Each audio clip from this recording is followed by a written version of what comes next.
ሰላም ጤና ይስጥልኝ እንዴት ናችሁ ሰላም ናችሁ እኔ በጣም ደህና ነኝ እግዚአብሔር የተመሰገነ ይሁን እናንተም ሰላም ትሆናላችሁ ብዬ ተስፋ አደርጋለሁ በያላችሁበት የክርስቶስ ሰላም ከናንተ ጋር ይሁን እንግዲህ ወደዚህ ቻናል ስለመጣችሁ በጣም አመሰግናለሁ ሰብስክራይብ ያረጋችሁ ለምታበረታቱኝ ወነት ከምሬ ነው ምላችሁ እግዚአብሔር ያክብርልኝ አዲስ እንግዲህ የመጣችሁ ደግሞ ሰብስክራይብ ላይክ ያረጋችሁ እንግዲህ ቻናሉ ከፍ እንዲል ጥሩ ስራ እንዲሰራበት ብታረጉት ደስ ይለኛል ፍቃዳችሁ ከሆነ ለምታበረታቱኝ ግን ከልቤ ምስጋና አቀርባለሁ እንግዲህ በዚህ ዩቲዩብ ቻናል ጥሩ ነገር ይወራበታል በሶሻል ሚዲያ ላይ መልካም ስራ የሚሰሩ ይሞገሱበታል ጥሩ የሚሰሩን እንግዲህ እናስተዋውቃለን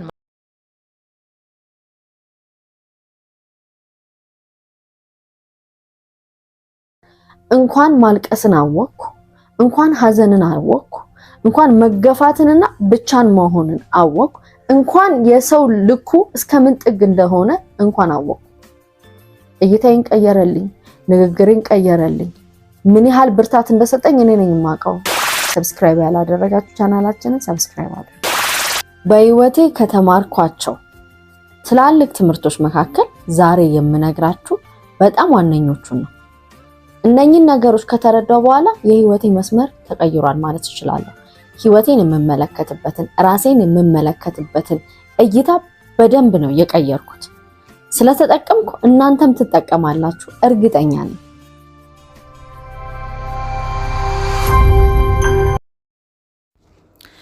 ተመልካቾቼ እንግዲህ ፍቅር ይበልጣል በዩቲዩብ ቻናሏ በፍቅር ግንኙነት በትዳር እንደገና ደግሞ አይነኬ የተባሉ ሐሳቦችን ይዛ በመምጣት ትታወቃለች ፍቅር ይበልጣል የመጀመሪያው ዲግሪዋን በህብረተሰብ ጤና ላይ የሰራች ሲሆን በአስተማሪነት ለተወሰኑ አመታት አገልግላለች በተጨማሪም በጋዜጠኝነት አባይ ሲቪ ላይ ከዶክተር ወዳጄነ ማህረነ ጋር የተለያዩ ጠቃሚ ሐሳቦችን ይዛ በመምጣት እናቃታለን ማስተርሷንም በሳይኮሎጂ ሰርታለች እኔ አዳዲስ ነገር ፈልጋለሁ አደጋ የሚሆንብን ነገሮች ማስወገድ ወደ ውስጡ ይዞ ነገርን የሚብሰከሰክ ሰው እኔ ጋር ኦፕን አፕ ያደርጋል ከዚህ በመቀጠል ተመልካቾቼ እንግዲህ ዛሬ ላስቃኛችሁ የፈለኩት የፍቅር ይበልጣል የህይወት ታሪክ በኢዮሃ ሚዲያ ላይ የቀረበ ነበረ ከዛ ላይ የተወሰነ ቪዲዮ ያስገባው እንዴት አድርጋ ብዙ መከራን እንዳለፈች ታሳየናለች አብረን ቆይ አይነን ተናግሬ አላቅም ባይዘዌ ፋዘርና ማዘር ሲጋባ ያቁም ነበር ግን ከተጋቡ በኋላ ትንሽ ጠላት ረመኝ ጥያቄ ራሱ መጠየቅ ከዛ በኋላ ብዙ ግጭቶች መጡ ከማዘር ጋር ፋዘር ትንሽ ኮንፍሊክት ምናምን ተፈጠረ በኋላ ላይ ግን ምን አለ ፍቅር ነው ከዚህ ሁሉ የሚበልጠው እኮ ዋናው የኔና አንቺ ማዋደድ ነው ሶ ፍቅር ይበልጣል አለ ማለት ነው ያ ስንተኛ ልጅ ነሽ የመጀመሪያ መጨረሻ አንድ ነኝ ብቸኝነት የብቻ ልጅ በእንክብካቤ ነው የሚያድገው ይባላል ብዙ ጊዜ እንደዛ እንደሆነም ታስታውቂያለሽ ደግሞ ነበር እስከ ተወሰነ ጊዜ ከዛ በኋላ ግን በጣም ቻሌንጂንግ የሆነ የልጅነት ጊዜ ነው ያሳለፍኩት ምን ተፈጥሮ በ8 አመቴ ነው ፋዘር የሞተው እና ያው እህት ወንድም የለኝም ማዘር ብቻ ናት ከዛ ከባድ ነው ማለት ብዙ ጫናዎች መጡባት ማዘር ጠንካራ ሴት ነበርሽ በጣም ግን መሀል ላይ በቃ ከተወሰነ ጊዜ በኋላ የማይታሰብ አይነት ህይወት ውስጥ ነው የገባነው ደግሞ ከፋዘር እልፈት በኋላ ሁሉም ሰው ነው የራቀው በጣም ብዙ ሰው የሚሰበሰብበት ቤት ነበር ባይዘው በልጅነቴ እስከማስታውሰው በቃ የሆነ የራበው መጥቶ የሚበላበት የቸገረው መጥቶ የሚበደርበት አይነት ቤት ነበር ከዛ ልክ ፋዘር ሲሞት አይ ሪሜምበር በጣም ህፃን ነኝ ግን ትዝ ይለኛል ከሰለስቱ በኋላ ሰው ጠፋ ያ እና ከዛን ጊዜ በኋላ ነው በቃ የማዘር ህይወት እንትን ማለት የጀመረው። በጣም ጠንካራ ናት። ኢቭን በደንብ ማለት በተቻላት መጠን ጥሩ ትምህርት ቤት አስተምራ ጥሩ እንድለብስ አርጋ ምናምን ነበረ ያሳደገችኝ የነበረው።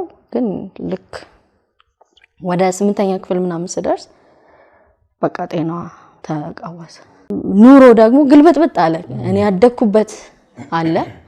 ከዛ በኋላ ደግሞ ማጣት፣ መራብ፣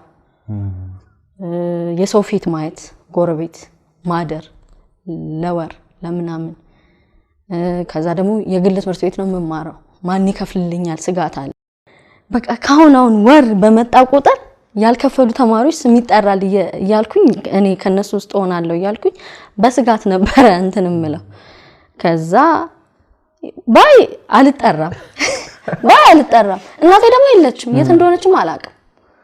ከዛ እንዴ ለምንድን ነው ማን ነው እየከፈለልኝ ያለው? ሰው የለኝም።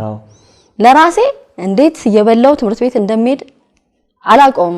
አለምዬ የሚገርም በጣም ከባድ መከራ ውስጥ ከማለፍ የተነሳ ሜሞሪ የሆነ የተወሰኑ አመታትን ተደልቷል። እንደዚህ ነው ያው ሳይኮሎጂ ከተማርኩ በኋላ ነው የገባኝ። በጣም ከባድ አይነት ሁኔታ ውስጥ ስታልፍ ሴሌክቲቭ ሆኖ አእምሮ እንትን ይሏል። ያለበዛ አችለውም ገብቷል። ባሰብከው ቁጥር ትራውማው ኮንትሮል ማድረግ አችልምና ማስታውሰው ነው የምነግርህ። ከዛ እንዲህ ማን ነው እየከፈለልኝ ያለው ምናምን አልኩኝ። ምክንያቱም እናቴ እንደሌለች ነው የማውቀው። ብትኖርም ኦልሞስት ንብረቱ ወድሟል፣ ብዙ ነገሮች ማን ሊከፍል ይችላል? ከዛ በኋላ ላይ ካለፈ በኋላ ጠየኳት። ደና በሆነችበት ወቅት ማን ነው ሲከፍልልኝ የነበረው ስላት ወርቄን ሸጬ ነው አለች። እና የገረመኝ ምንድነው እሷ እንግዲህ ይሄንን እንኳን አንደርስታንድ የምታረግበት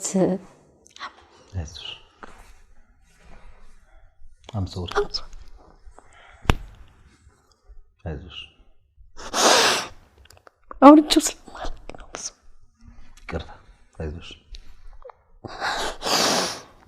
ብዙ የምታስታውስበትና ነገሮችን አንደርስታንድ የምታረግበት ሁኔታ ውስጥ አልነበረችም። ግን እንዴት እንዳሰበችኝ አልገባኝም። ለናሁም ነግሬያለሁ ለባለቤት አረሰውም ይሄንን ነገሯን። ምክንያቱም እንዳልኩ ነው እኔ ዲቴል ብናገር በጣም የሚያስጨንቁ ሞመንቶች፣ የሚያስጨንቅ በሽታ በቃ ቁጭ ብለህ አጠገብ ማስታመም አንድ ነገር ነው እና ወርቄን ሸጬ ነው ስትለኝ ለካ እናት ታማም ልጇን አትረሳ እና forever grateful ነኝ። እና የላትም ምንም እጇ ላይ እናቴ የነበራትን ለካ እንትን እያለች ነበር ስታስተምር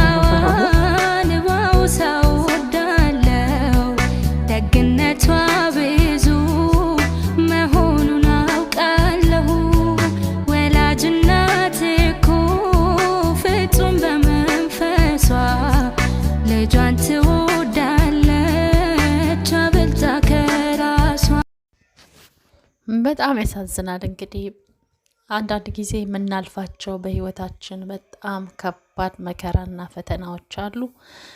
ያ ግን ለበጎ እንደሆነ አንዳንድ ጊዜ ማሰብ ይከብደናል። እኛ ላይ ብቻ የደረሰ ከኛ በቀር ሌላ በእነዚህ አይነት ፈተና ያለ እስከማይመስለን ድረስ በጣም ይከብደናል። አልፈንም ተርፈንም በጣም ራሳችንን እንጠላለን። በጣም ብዙ ነገር ውስጥም ልንገባ እንችላለን። የተለያየ ሰው የተለያየ መንገድ ይሄዳል። በመጠጥ በተለያየ ነገር ራሱን ለመርሳት ይሞክራል። እንግዲህ ፍቅር ይበልጣል። ደግሞ ይሄ መከራ ፈተና ሲበዛባት ወደ መጨረሻ ላይ እንግዲህ ትምህርቷንም ከአረማያ ዩኒቨርሲቲ በጨረሰችበት ሰዓት ራሷን የመጥላት መሞት እንዳልነቃ እግዚአብሔር ሆይ አታንቃኝ እያለች ለብዙ ጊዜ በመደጋገም እግዚአብሔርን ትጠይቀው እንደነበረ ከዛም ደግሞ ራሷን ለማጥፋት ብዙ ሙከራዎችን አድርጋ ግን አልተሳካላትም። ያው እግዚአብሔር ጠበቃት ማለት ነውና ያየላትን ነገር ስላየ እግዚአብሔር ማለት ነውና እዮሃ ሚዲያ ላይ ገብታችሁ ቀሪውን ተከታተሉት ጋብዛችኋለሁ። እኔ ግን ለዛሬ በዚያ በቃለሁ። እንግዲህ ፍቅር ይበልጣል ዩቲዩብ ቻናልን እየገባችሁ ሰብስክራይብ እያረጋችሁ የምታቀርባቸው በጣም አስተማሪ ነገሮች ስለሆኑ እንድትከታተሏት እጋብዛለሁ። በክፍል 2 ደግሞ ከትዳር አጋሯ ጋር ያሳለፉትን ታሪክ ይዤላችሁ እመጣለሁ። እንግዲህ ስለተከታተላችሁኝ አመሰግናለሁ። ሰላም ሁኑ።